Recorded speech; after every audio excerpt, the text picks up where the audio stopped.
I hope we are audible because earlier on we had a few problems with the arrangement.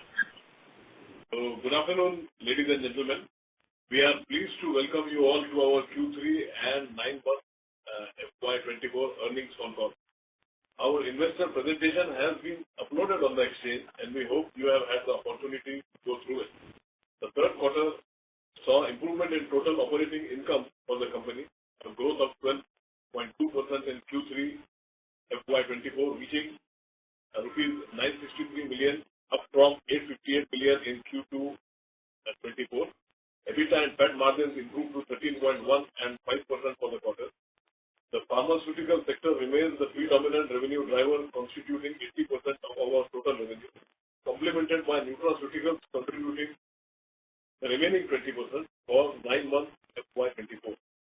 Our finished formulation exports business continued to grow in line with our strategy, contributing 246 million to our top line, a 26% quarter-on-quarter growth. The 9-month financial year 24 total is 643 million, contributing 34% to exports, up from 25% in 9 months financial year 23. The finished formulation business also saw us complete 10 dossier filings in Q3, while we received 3 registrations from previous filings. The domestic formulation business also witnessed a surge owing to significant state government orders for our nutraceutical products. We are steadily progressing towards making a presence in stable market, with the revenue contribution increasing from Asia. The Asia ex-India segment exhibited substantial growth, a 38% year-on-year revenue increase, totaling 299 million for Q3 financial year 24. The domestic formulation business also witnessed a surge owing to significant state government orders for nutraceutical products, as I have already stated before. Zim Lab, there has been a substantial growth in the NIP and OTF segment, our key strategic areas, during financial year 24. The NIP revenues demonstrated a 163% year-on-year growth, reaching 168 million during 9 months financial year 24. Simultaneously, the OTF, that means the oral thin film revenues, witnessed a 31% year-on-year surge, resulting in a total of 93 million for the same period. The total contribution from NIP and OTF now constitutes more than 10% of our overall revenue for 9 months financial year 24, amounting to 26.1 million, 260 million. Sorry. Our focus on development of innovative products, NIP as well as the OTF, continues, and our R&D spend for the quarter was at 9.6% of the total operating income. Completed 1 new innovative product, NIP dossier filing in Spain and Portugal. We continue with our guidance of 2 more NIP filings in EU in quarter 4.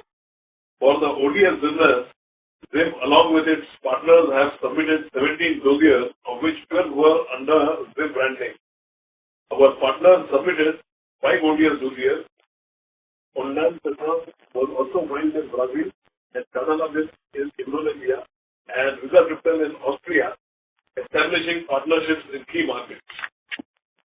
Now, I welcome Mr. Shyam Patro, who will take us through the financial highlights for the quarter.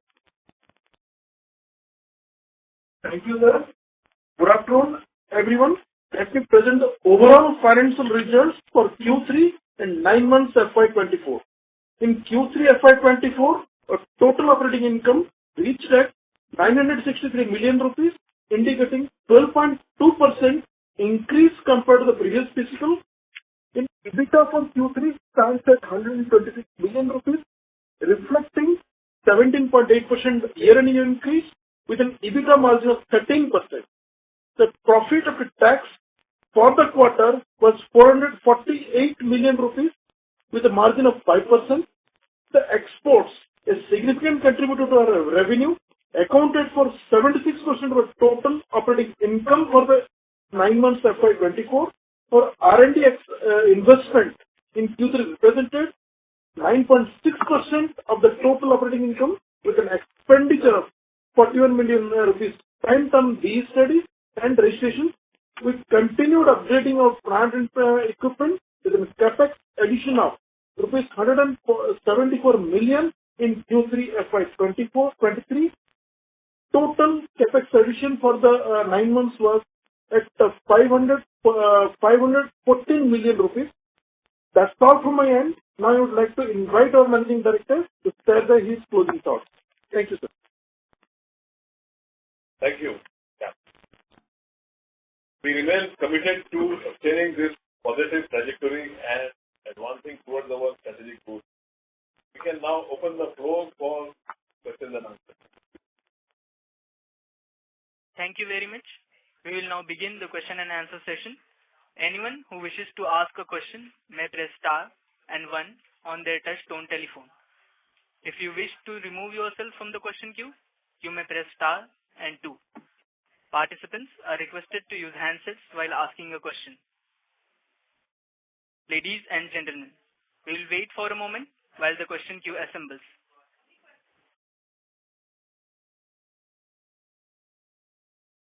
The first question is from the line of Darshil Pandya from Finterest Capital.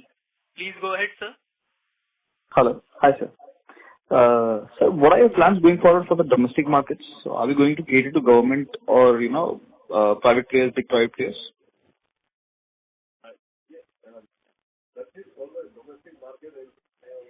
Sir, your voice is very low. Hello? Can you hear me now? No, sir, it's still very, very low. Hold on, I will try again. Can you hear me? No, sir, it's still very muffled. Let me try something. Yes, sir. Please. Hello, Darshil, is it better now? Yes, sir, very better. Yes, please. Darshil, so yes. I was just trying to understand the question. You are speaking about the domestic efforts of Zim Laboratories Limited, and as I already said during my opening statement, definitely we have a focus in the institutional business and the domestic market to the extent of our NIP product. And I'm glad to inform you that several NIP products have been approved and registered in the for government agencies, and several orders have been executed in this quarter. And a big constituent of the government orders this time was NIP product. Okay. And so what is the update on the current situation? The dollar shortage, has it stabilized or? Yeah, Darshil, it is there is some tightening still there, but in this quarter, as you can see, there is continuous improvement in the market.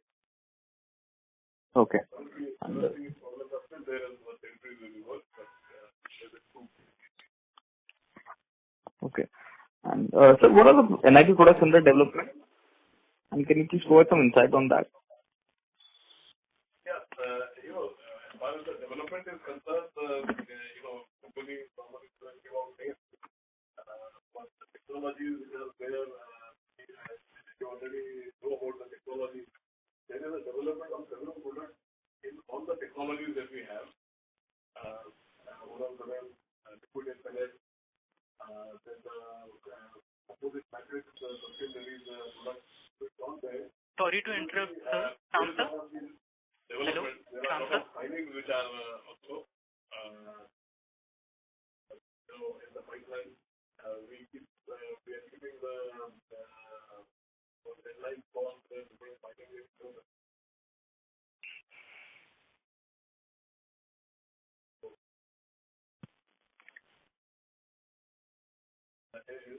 verification. Hello, Shamsa? Could I give you the right verification? Hello, Shamsa? Can you hear me? Yeah, your voice is clear. Sir, your voice is a little bit distant. Please. Hello? Is it fine? Yeah, can you take the device closer to you and speak louder? Yeah. I think now it's a free fine. Yeah, it's right. Okay. Yeah. Yeah, please go ahead.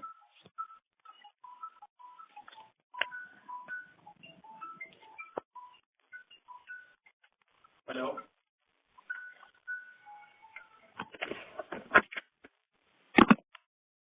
Hello. Hello? Yeah.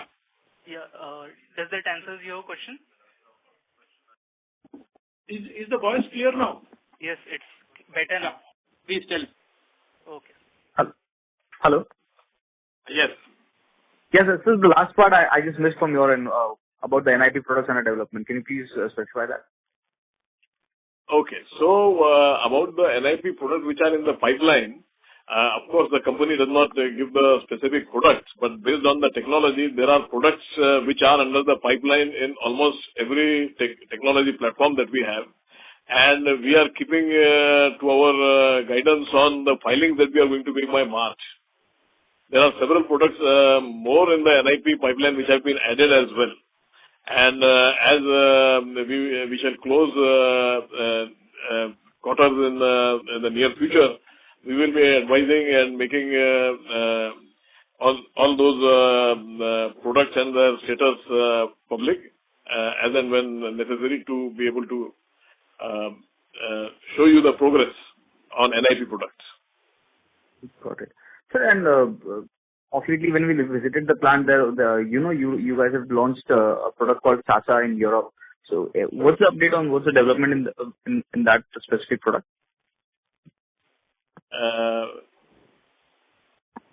Yeah. So the first consignments have been dispatched, and the new orders have been received. So we are getting a Yeah. all right. Got it. I'll get back into the queue. Thank you. Thank you. Thank you. And the next question is from the line of Chirag Shah from White Pine. Please go ahead, sir. Yes, sir. Thanks for the opportunity. So my first question is with respect to rizatriptan and sildenafil. Sir, we were expecting the revenues to flow from Q2 or Q3 of 24. So can you indicate the status over there? Because I know last month some basic shipment was happened for one of the products, but Yes. That was sildenafil, Chirag. Yeah. That was sildenafil. And that was very small trial order. Repeat order once again. So that's the status just now. And for rizatriptan, the MA has been transferred and the packaging material and other things are under finalization between us and our partner.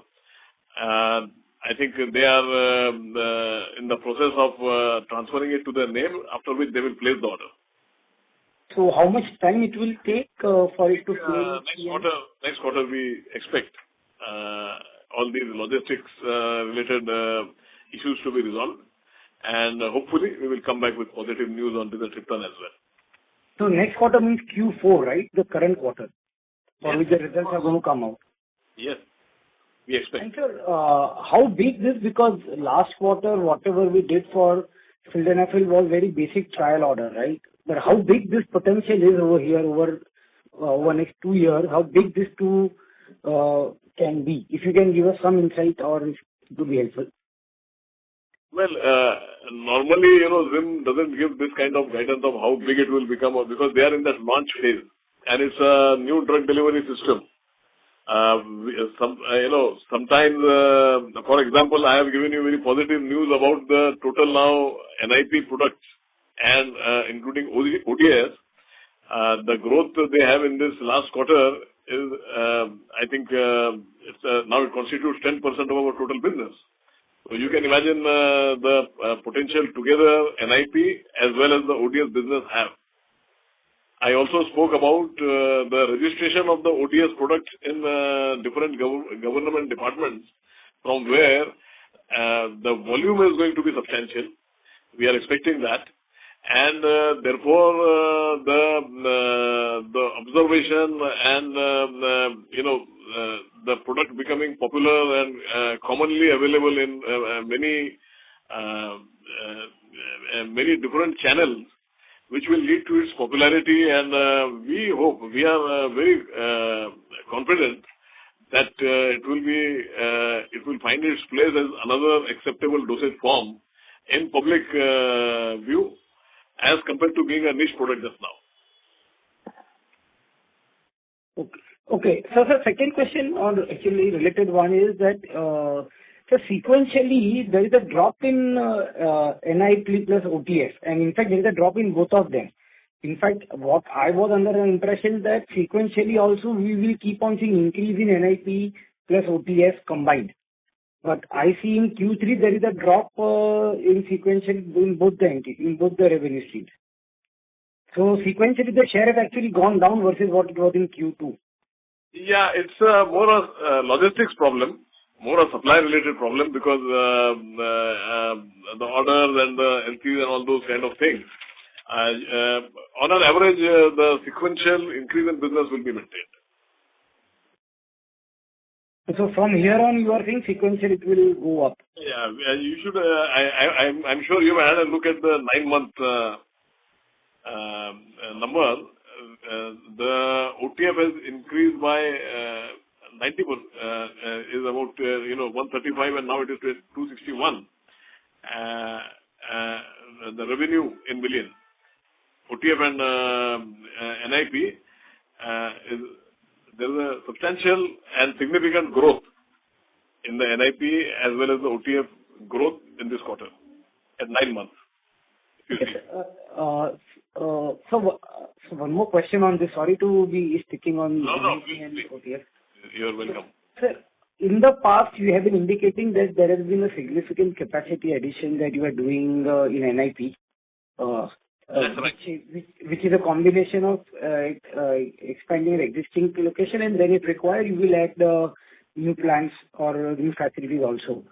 Now, whatever capacity expansion that we have done, if you can indicate for their whenever they achieve their full potential, and I'm not saying they will achieve in 1 year or 2 years, but whenever they can achieve, how big it can be, because it's very difficult for us to figure out. While you are adding capacity, it can do big volumes, but how do we quantify that? Either what kind of capex you have done, and what kind of asset turn we can expect at its full potential, or some indication you can give, it would be helpful. Okay. So a lot of the capacity expansion is debottlenecking. Then there is a pure capacity expansion in the, along with the compliances, we are complying for ANVISA now, because we have signed several agreements in Brazil, Mexico, and so on, which we always, very transparently post the moment these agreements are signed, they are available. And they are in the nature of 20 to 30% of the total operating income. In future, when the revenue comes in, this is what you are likely to see, and the overall capacity would actually double in the next 2 years. Okay, so when you say that's the effect we are looking at, a doubling of the overall capacity. And at present, because I spoke about the debottlenecking and addition of capacity, I think we would be able to take about 40% increased output from whatever we are adding in, easily. So if I assume March 23 of, say, roughly 400 crores of revenue, you are saying that you can expect 20 to 30% of that as a revenue stream coming from NIP based on current capacity. That is the right way to look at it? That's right. And of course, this is all, there is a lot of qualification in these statements, because capacity normally in a pharmaceutical formulation factory is, in terms of the product mix also, it changes a little bit here and there. No, fair point, sir. This is all estimation, and that is how businesses work. So I understand that, sir. There could be because product mix, a lot of things. We have different streams of business. We have nutraceuticals, we have the PFI business, we have got the finished formulation business. As a product mix, what we have anticipated our business growth in terms of in the PFI, nutraceutical, in the finished formulation, we are looking at around 25 to 40% enhancements in capacity in the coming couple of years. Okay. And sir, just one more question on this, on the European filings that you indicated, and we are hoping that H2 25 onwards, financial year 25 H2 onwards, we will see revenue flow coming from regulated markets. So two questions over there. So one, what gives you confidence that there more probabilities that there will not be delays? So what are you tracking over there to be on track that the delays will not be significant over there? That's one question. And second question is, if everything plays out as you're expecting it to play out, major revenue, because H20, whenever it happens, it will be more of a trial orders and it will take another 6 months. So F26 is the year where we will see big flow of revenue. Is that the right way to look at it? So these are the two questions. It's the right way to think.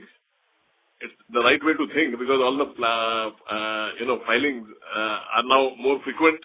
As you must have noted in the quarter to quarter in the last, if you go 6 quarters back, there used to be a solitary filing, and now I just spoke about different filings in different territories, regulated as well as emerging markets, which are happening more frequently because products are now ready. Agreements are being signed as we speak.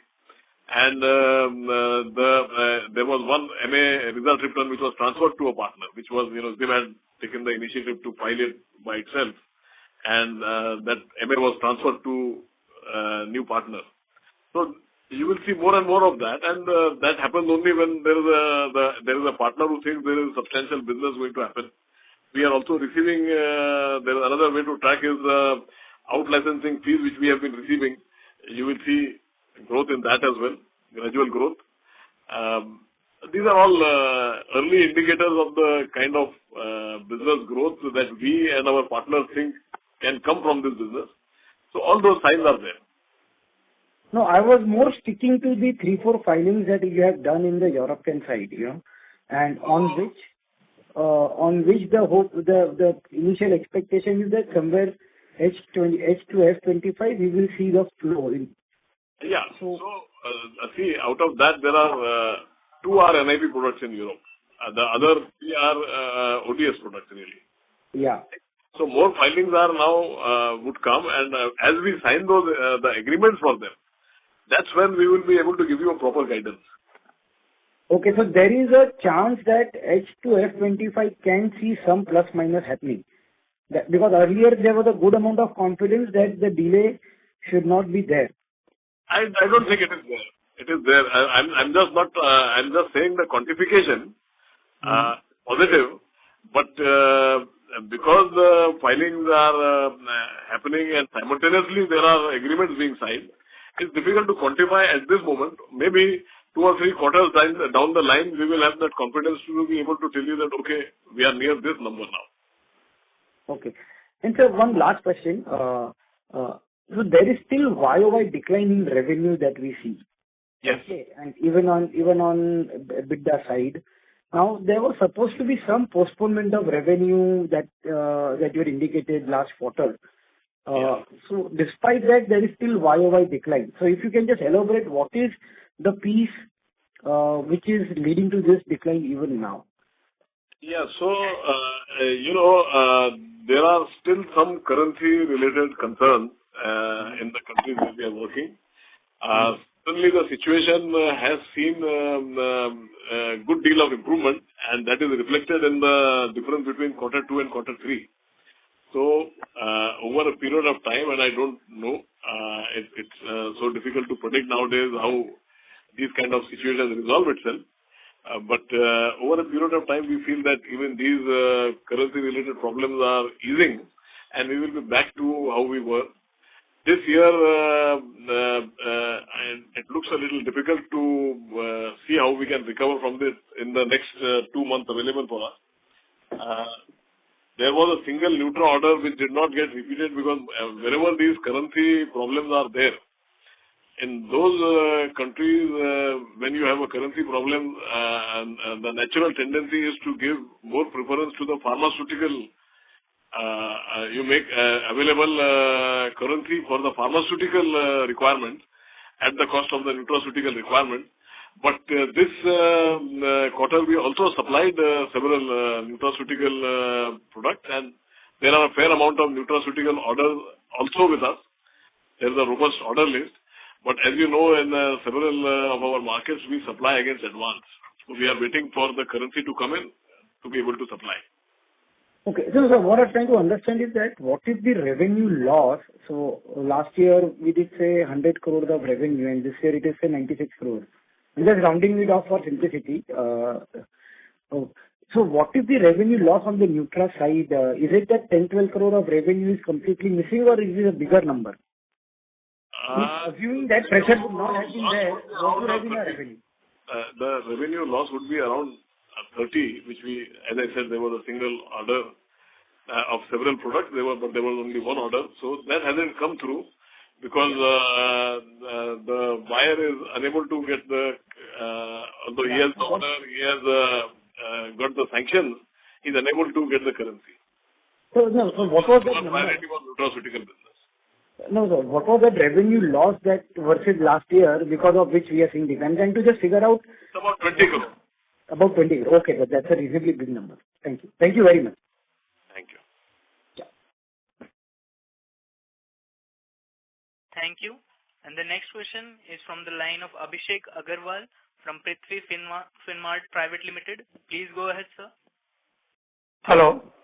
Sir, my first question is on how is our business being affected by the current Red Sea crisis, especially considering that a significant portion of our revenue is coming from the ROW market? It's certainly affected. It's affected, and the silver lining is that more of the business is now coming from the NIB products. So that's a great thing, even though the business is getting affected. And you can see that the first quarter was disappointing for us and our stakeholders. Second quarter showed improvement, and third quarter is further improvement. So this currency crisis seems to be easing out. Sorry, sir. I am asking about the Red Sea crisis. What is happening right now? No, doesn't have any effect. Pharma business that Red Sea crisis could actually indirectly lead to the slow rollout of easement of currency crisis. Mm-hmm. That indirect relationship it would have. But we have seen that there is a slow easement of the currency crisis. So Red Sea crisis did not play that big a part. Mm-hmm. It's a complex of the various other equations and other things happening in the Middle East. So will this impact our margin as the logistic cost and other things will go up? I don't think so. Most of our business is, we send by air. And quite a lot of it is FOB business. So we receive our money and hand it over here. Okay, sir. And one more thing, given the challenges of price erosion and the regulatory delay in the European pharma market, and as we are also planning to expand in this market, so how confident are we in obtaining timely approval and substantial volume from the European market? We remain confident. Okay, so as we have earlier said that by second half of FY25, we'll start getting some revenue from the European market and gradually it will go up. Okay, so we'll stick with that deadline? Yes. Okay, sir. And sir, how we are seeing the opportunity from the government business, and what is the margin profile of this business? It has seen a steep improvement. I will ask Patro to comment on the government business margins. Mm-hmm. So he can take you through that if you want that. But certainly, there are trends. That the government has very, the regulatory authorities have become stricter on the kind of products that are in the market and the kind of regulatory norms that should be followed by local companies. Mm-hmm. And the effect is certainly, it provides a bigger opportunity for companies like Zim, which are already following very, which are following, for example, our plant is EU certified, EU accredited. So it's a better opportunity for companies like Zim. Correct. And sir, if we can get some numbers on the opportunity side. I will ask Shyam Mr. Patro to take you through the numbers. Hello, Abhishek? Yes, sir.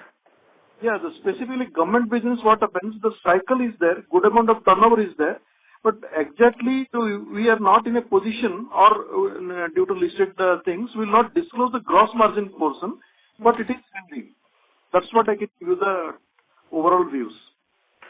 So because in the presentation we have mentioned it as a better margin business. Okay. So it's a better margin business compared to our current margin? Yeah, it is comparable to that, and even better in some cases. Okay, sir. And sir, how the receivables days would be for this business? It would be Tender documents. Suppose the tender documents of about post shipment 90 days, 60 days, we receive in time. okay, sir. And sir, because someone has already asked this question regarding currency crisis and all, and it is yet to be stabilized. Okay. So as we are expanding our footprint in the other geographies like European market and other geographies, okay. So how will mitigate such kind of currency risks going forward? The currency crisis will be there. That is the norm of the day. So considering we expand to various footprints, it could be mitigated to some extent. Definitely, yes. Okay, sir. And regarding our FF market or FF business, what is the projected peak revenue we can get, and is there possibility to provide a timeline for achieving this peak revenue? The amount of capex we are doing, the amount of registration we are filing in various markets, so we are pretty confident of positiveness in the market and our results.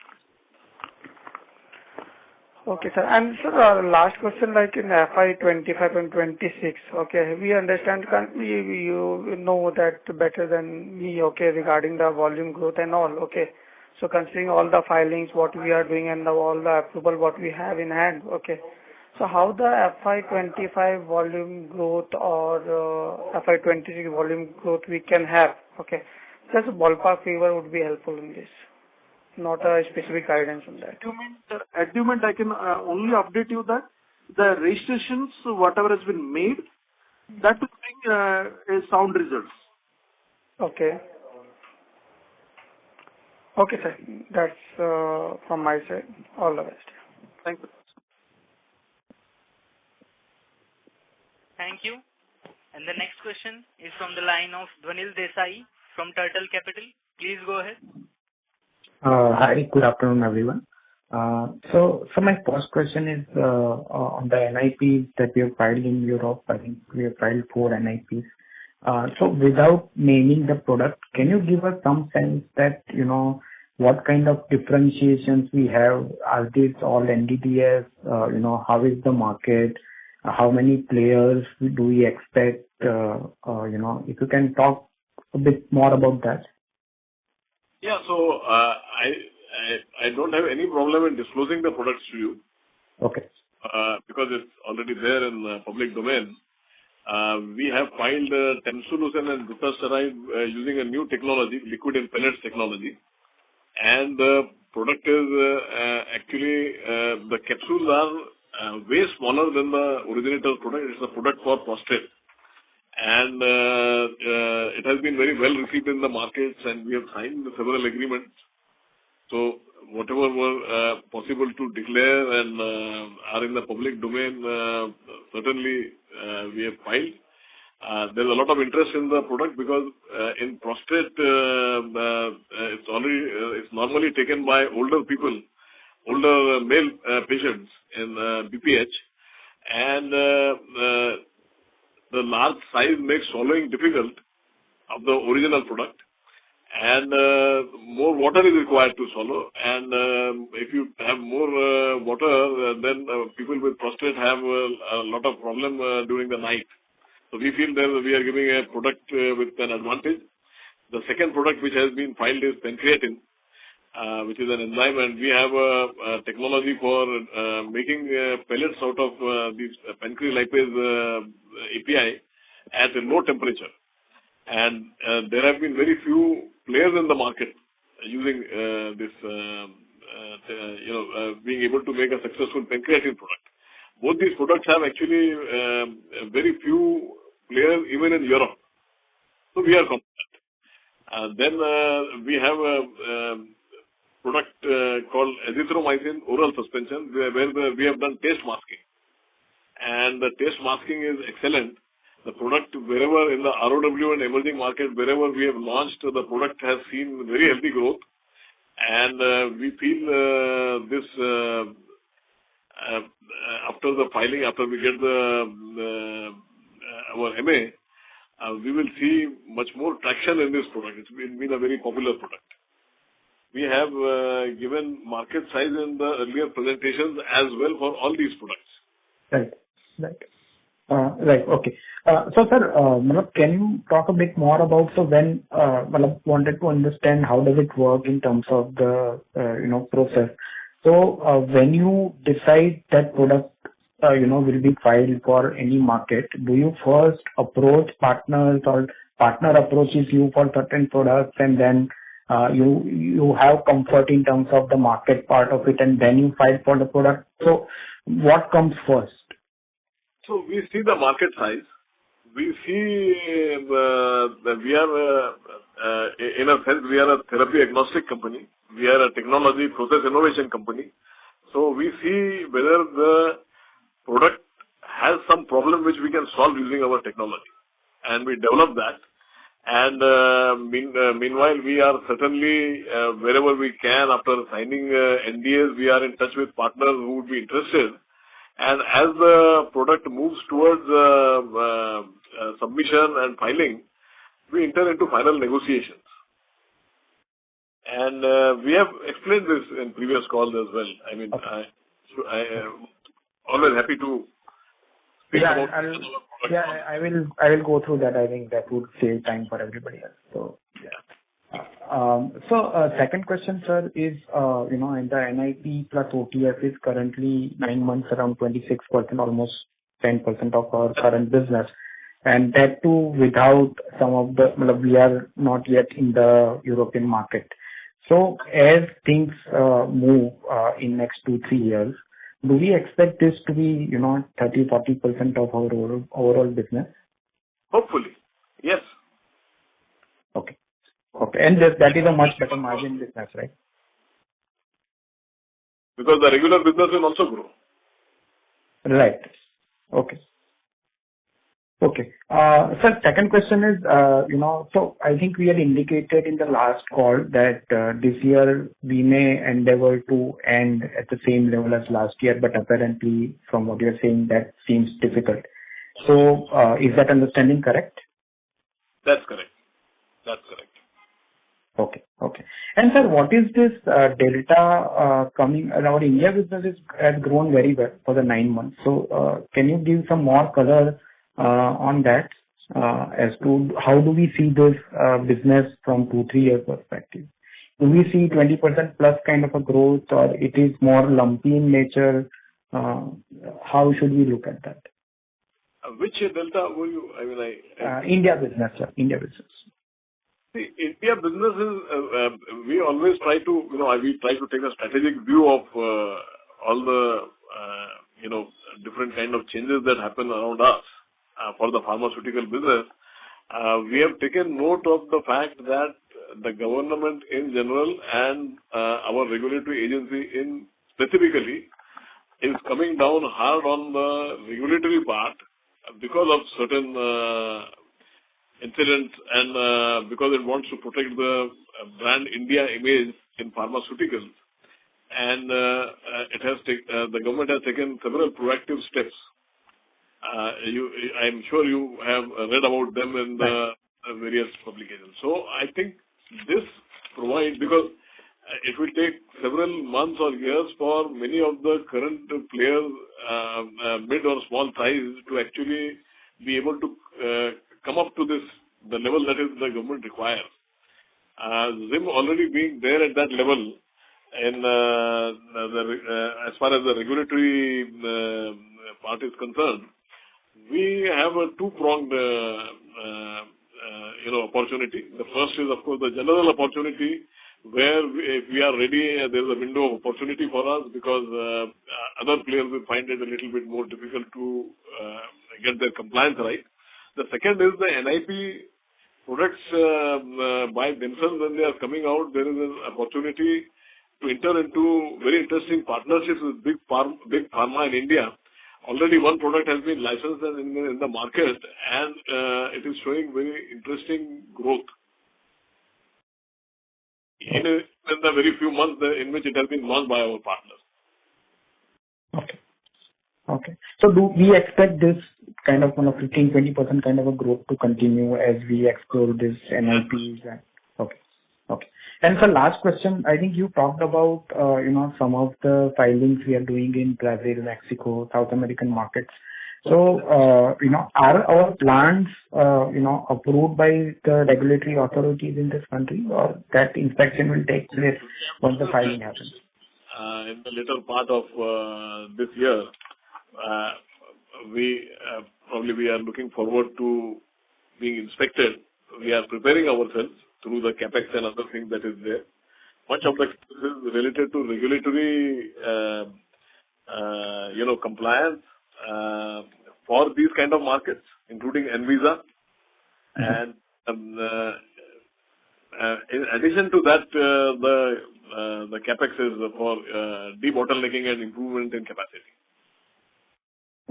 Okay. Got it. Thank you. That's it from my side. Yeah. Thank you. Thank you. And the next question is from the line of Dhruv Bajaj from Smart Tech Sync Investment Advisory Services. Please go. Hello. So firstly, congratulations on posting a decent turnaround in the performance. So I had a few questions regarding the MENA regions itself. So I've seen some other companies dealing in those regions, like say Tanzania, using rupees instead of dollar for trade. So how feasible is this for us? I think our CFO will take you through that. He'll be better able to explain to you. Okay. Yeah, Dhruv, this is Shyam this side. Specifically, rupee trade is been implemented or encouraged by the government, but we are discussing with our lead banker because we are in a consortium banking. So once the bank channel is established from our banker, then definitely we'll love to be, or we wish to be in that rupee trade rather than in dollar to dollar. Got it, sir. Got it. And sir, I was mighty impressed by our R&D spend considering the scale of our business. So I wanted to understand that since 50% of our current quarter spend on R&D was owing to the registrations and filings. So is this a kind of one-off kind of expense, or and R&D expenses are likely to revert back to 4-5% of sales figure mark? Or given the pipeline of filings that we're planning in the near term, 9% might be the right figure to input in our models going forward. To be put it in a different perspective, we're continued to file in a regulated market, and for filing regulated market and in continuation of the strategy for expanding the footprint, we need to improve the R&D spending, and it is in line with our strategy. Got it, sir. Got it. And so my last question is that despite losing out on 20 crores worth of revenues from Nutra orders, so we are still seeing strong growth in the Nutra division on a quarter-on-quarter basis. And similarly, our domestic, Asian and Europe region is also growing strongly. So can you broadly give the margin differential between these particular segments? If you see target mix going forward. Overall gross margin at a segment level, there is an improvement in gross margin. Right. So in spite of drop in revenue, our margin is even consistently there is improvement. Definitely. So I am trying to gauge that only, that since in this current quarter the share of Nutra was higher, like from 10 to 15%, it was around 25%. So did that lead to the margin improvement, or what is the differential in margins between pharma division and Nutra division? And similarly in different geographies, like say a MENA region or an Indian region. So is there some differential, and what is that? So I wanted to gauge that. The market specific at the moment, I will not disclose the gross margin. Okay. If you see the pharma and the Nutra, both are having a good consistent margin and improving. In spite of there is some shortfall in revenue, our EBITDA remains same or a good amount. So, in short, I understand your question as well, although numbers are not, that clear or positive. I would say the margin improvement is being contributed significantly by the increase in the NIP and ODS business. Got it, sir. Got it. That makes sense, sir. And sir, one last question. We are not thinking of neutral pharma. We are thinking of NIP, and there are certain NIPs which are neutral as well, and there are certain NIPs which are pharma. So NIP and ODS business together, when their performance increases, the margins naturally increase. Got it, sir. That makes sense, sir. And sir, since we have done now 4 NIP filings in EU, and we have so how many others firstly are there in pipeline? And if you could explain me briefly, like post filings, how much time does it take to generally go into the market and scale a product? Post filings is a product, the 240 days clock and everything. So for Europe, right? So it's about 1.5 to 2 years when you get your MA. And we can start discussion and negotiations with our partners on the prices, the kind of forecast they have and everything. Based upon the filing being done, everybody notices nowadays. So that's when things become serious. We have our agreements ready by the time the MA comes in, and the timeline is 1.5 to 2 years. That's when the MA can come in. That's average. Sometimes it can go beyond that if some other concerns come up for the regulator. But this is the average timeline is this. And then if the agreement is already in place after the MA has been received, then it takes about 6 to 9 months for the product to roll out, because the other formalities are the market launch and all those things have to be done by the partner. Okay, sir. And since we are expecting strong growth in Europe region in FY25, so is my understanding correct that you are expecting the rollout to also happen in FY25 since it is already in the EU clause? We think that the rollouts in Europe and regulated markets will start in 25. Although we have also provided you a view of how these NIP products and ODS products are in markets even like India, where they have started contributing to the overall business and making their making a significant difference in our margins. Got it. And this can also lead to, say, a 40% kind of contribution to the overall revenues, right? If I heard that correct. It can. It's a possibility. Okay, so that makes sense. Thanks. That's from my side. Yeah. Thank you. Thank you. Ladies and gentlemen, in order to ensure that the management is able to address questions from all participants in the conference, please limit your questions to 2 per participant. The next question is from the line of Shubham Upadhyay from the Microcap Minute. Good afternoon. Congratulations on good set of numbers. So I have a just small question. So in the presentation, you have stated that the capex addition for this quarter, for the Q3 was 174 million rupees, and the total for 9 months is 514. So can you give the numbers for upcoming capex, which you used to I'm handing over to Shyam Patro. He has a better grip, including whatever recently has been done.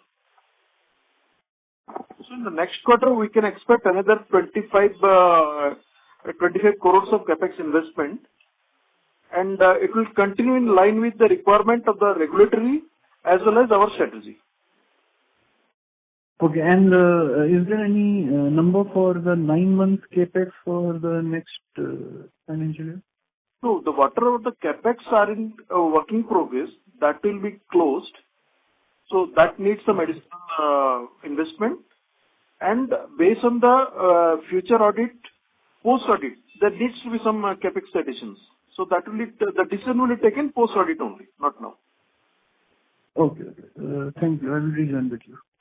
Thank you. Thank you. And the next question is from the line of Zaid Munshi from Concept Investwell Private Limited. Please go ahead. Yeah, thank you. So, sir, I'm just quoting numbers from your annual report regarding the NIP product. So, you have mentioned 6 products, out of which patents have been filed for the 2 and the remaining 4 are yet to be filed. And I think you have written in FY23 annual report that you will file in FY24. So I'm guessing few of the products have been filed. Sir, if you look at the market size, so the global market size is upwards of 1 lakh crore for just these 6 products. And even if you remove US, where you are not massively present, then too the market size is upwards of 40,000 crore. So it's a very big market for a size of yours, right? So I mean, I just want to ask that what you guys are doing. Let's say there is one innovator who has a patent on the product, and you with the partner are making the same product via different process or technology to get to the same or even better efficacy of the treatment. So is my understanding correct regarding this part? That's right. That's right. We use technology to solve a problem which the innovator would have, or some difficulty that the patients have, a perceived problem maybe where they feel that it could be more convenient, or it could be cheaper, or it could be it's a little complex. So we also make it, but the competitive space is certainly promising. These are the kind of things we do. We use technology to resolve these kind of complexities and create these kind of products which have very good markets. Okay.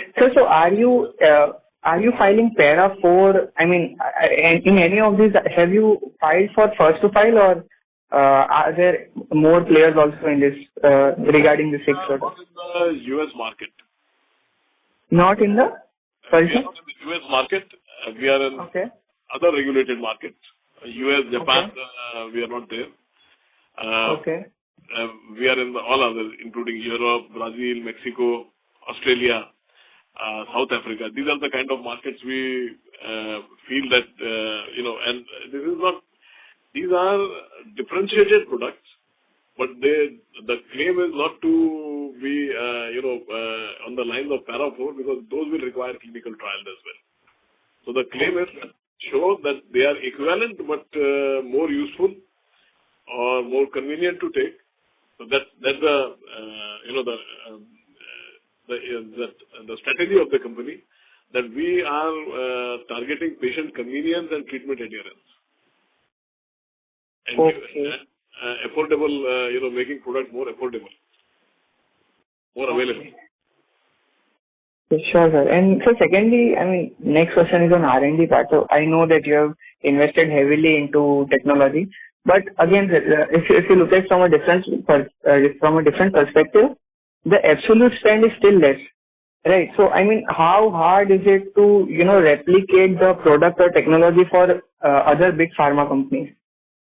Because at the end, the market size is huge, right? So how hard is it for the other companies to get into this technology? See, every company has its own area of strength, and it's certainly hard for any even a large company, because we have outlicensed our products to mid-sized players in Europe who have their own R&D setups. We have licensed our products to a large company in India. There are several out-licensed products in oral films to several of the large pharma in the top 10. So perhaps I would say we can do it very well in a certain price segment, which makes it unviable for other companies to take it up for development, and it makes sense for them to take it from us, because we don't do contract manufacturing, we do out-licensing. So certainly we have really very well acknowledged client base for their existing R&D. So I think it's the differentiation we are bringing, where we are bringing affordability along with differentiated and more convenient and more useful product that counts. Where there is certainly a barrier for any large company to be able to easily do it. I'm not saying they can't do it. They would certainly look at the cost-benefit analysis of being partnering with us, rather than trying to do everything from scratch, like us, but non-infringing to us. Okay. Oh, thank you, sir. I'll join back the queue. Thank you. Thank you. And the next question is from the line of Rohit from iThought PMS. Please go ahead, sir. Hello, am I audible? Yeah, I can hear you. Yes, sir. Yeah, sir. Most of the questions have been answered, sir. So just a couple of them. So one, sir, by the end of this year, by end of FY25 rather, sorry, how many products in the NIP would you have in your portfolio where you think you would have filed for registration and you would have received the approval as well? So today we have about 4. So what this number would be like? Another 7 or 8 would be there by 25. 7 or 8 for sure. Cannot predict. There are some in the pipeline. If everything goes well, those would be added to this as well. Okay. But about I think it would be good to think of receiving 2 or 3 more MAs. So by end of 25, you're saying the total filing would be about 7? There will be 7 products submitted and under filing. Right. Understood. And sir, in terms of so 2 questions more. So one is within this portfolio, is there like an 80-20 in the sense that one product or one product would be very big and the rest, or all of them are equally big from a market size / opportunity standpoint? No, you know this here. Normally, a company de-risks itself to have a foothold in different technologies and different products. But take any successful company or even a mid-sized company like ours, it will always be 80-20 when it actually plays out, isn't it? Right. It will not be equally successful. Sure. No, fair point, sir. And the entity which will do the 80% of the business will compensate for all the expenses that have been done for all of them together. More than compensate. That's what is my experience after being in this business for 35 years. Right. And I mean, in the existing portfolio, are you seeing which is that one or? Not yet. If I knew, I would stop other products. No. Start working on other products. I would only do those which I knew. Fair point. And sir, in terms of once these things start to give out the results that we've been looking at, we've been hoping for, do you think the margins that we are right now, 12-13% EBITDA? Yes, we are. We feel that the margin would improve. Would you want to give a idea what is an improvement level that you're looking at? 14-15% is a good number or close to 20%?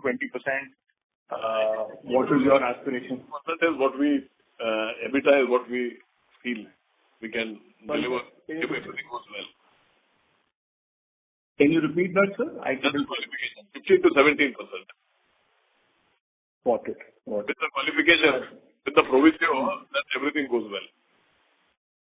Sure. We do well and the economy also, everything stabilizes. Fair enough.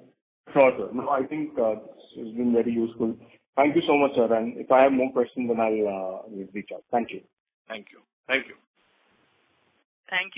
And the next question is from the line of Rohan from Turtle Capital. Please go ahead, sir. Hello. Good afternoon, sir. Good afternoon. Yeah. You said in last call you will try to replicate the previous year performance. Looking at 9-month sales, are you sure you are going to able to achieve the? No, it doesn't look like that. I feel at the moment we are going to fall short of last year by 10-15%. Okay. And do you see the currency issue sustaining as your MENA region sales have been down substantially? And will that region again contribute again? Currency issue is there. Although the difference between both the quarters tell the story that it's easing. We are also trying to, play around with the geographical mix in the work we are doing. And if you, as I said earlier, the Southeast Asian market, the Asia mix is growing. So that's our strategy to de-risk this important, event. Okay. And what is the progress on regulated market side? Yeah, that's already we have provided. We have done the filing. We have told you the filings and the supplies have started. Agreements have been made. All are, I think, we filed all those. And so we can expect from FY25 that should be reflected on our sales number. That's right. That's right. That's what we are. To summarize, you can check. You could check this the transcript of this call itself, and we have given you some kind of trajectory and input about in this call itself. Okay. Okay. Thank you. That was from my side. Thank you. Thank you. And the next question is from the line of Sanjeev Damani from SKD Consulting. Please go ahead, sir. Namaskar. Sir, am I audible? Yes, Sanjeev. Sir, I am new to, certain words. So can you kindly elaborate? One is new innovative delivery. NIP is new innovative product. Yes, am I right? That's right. But what about OTF? What is the full name of OTF? This is a oral thin film technology. That is also an NIP, but we run it like a virtual division because that was, we have a pioneering, position in creating this new segment of pharmaceutical dosage forms. So I know about it.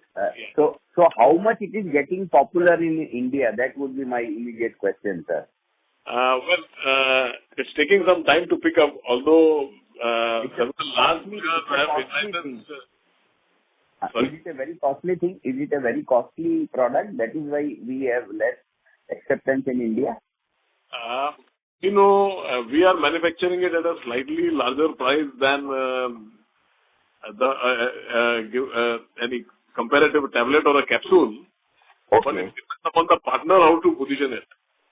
Okay. Right? Some of the partners who have actually given it an extremely premium position also are able to sell it.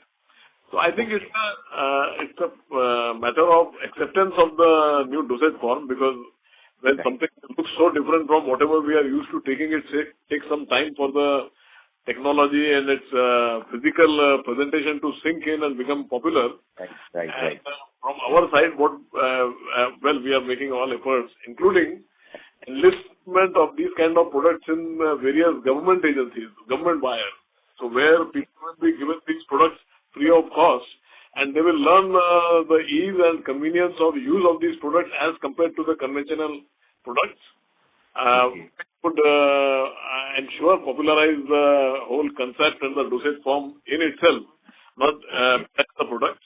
So these are all the efforts we are making. We have registered these products in regulated markets, in emerging markets, and now we are trying to make them more popular and available in various different channels, including the government.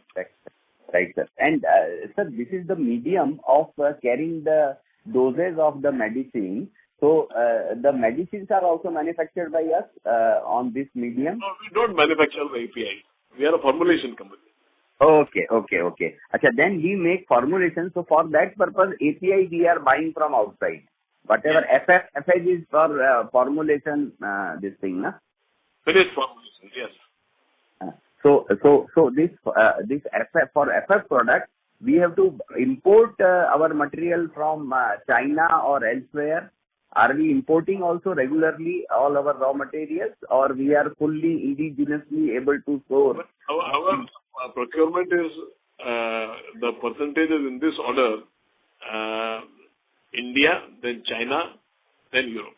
These are the three major segments from where we buy our raw materials. How much is on China? Yes, China is about 20%, 10 to 20%. And we are sufficiently de-risked because we are adding new suppliers for all those things we take from China who are based in India. Okay. So we are developing indigenous sources also to reduce the dependence, because I have my worries about, products coming from China and our dependence on them. Yes. So, I mean, that's common to, but that's common to even large pharma and any company anywhere in the world, because it is inevitable and not dispensable. So we have to import from them. Okay, sir, got this message. Now, last one is that do we manufacture as a contract manufacturing company also? No. We don't do that. No. Okay. Thank you very much, sir. Thank you. And all the best. You have done very well, sir, in this quarter, and appreciate the growth that is achieved in this year. Thank you, sir. Thank you for your interest and thank you for the comment. Thank you. As there are no further questions, I would now like to hand the conference over to management for closing comments. Thank you very much. I hope to bring, I